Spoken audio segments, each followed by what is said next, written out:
We've all heard the advice, right? If your computer feels slow, just cram some more RAM into it. But have you ever really stopped to ask why that works?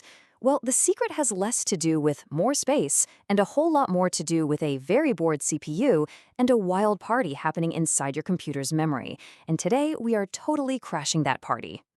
So let's just ask it straight up. Why does adding RAM make your computer feel so much faster? It's not like your programs suddenly learn how to run at light speed. The real magic trick here is a concept called multiprogramming, and it's all about solving one of the biggest traffic jams in your entire system. Let's break it down. All right, let's meet the hero of our story, the CPU, your computer's brain. This thing is an absolute powerhouse, a beast of processing, but it has one very important, kind of diva-like rule. It will only work with programs that are in its exclusive high-speed waiting room. And here's where the drama starts. You see, your CPU is a total speed demon.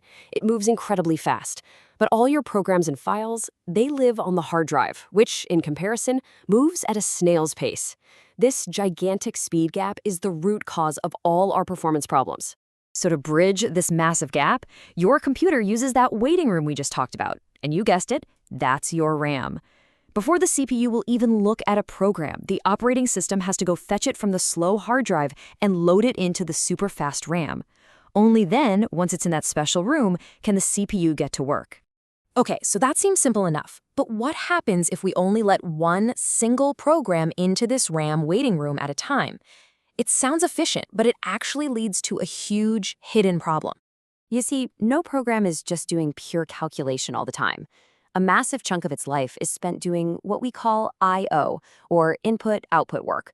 This basically just means it's waiting.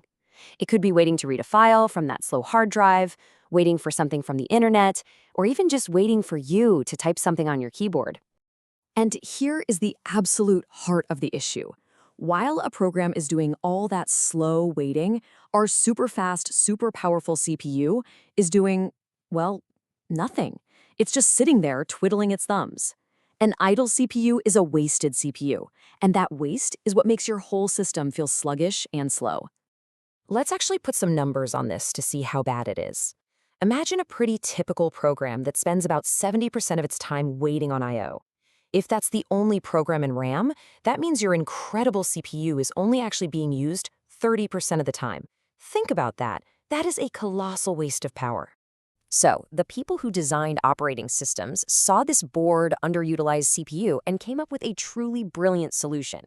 They thought, hey, instead of just inviting one guest into RAM's waiting room, let's throw a party and invite a bunch of them at the same time.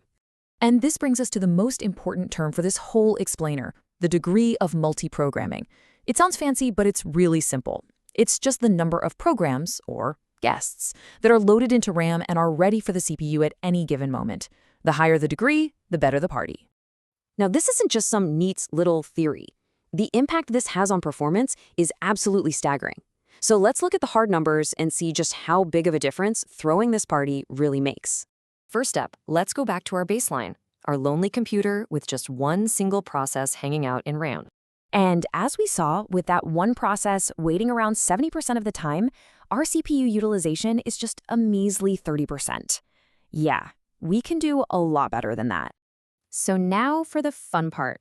Let's see what happens when the operating system invites a second process into RAM. And boom, just look at that jump.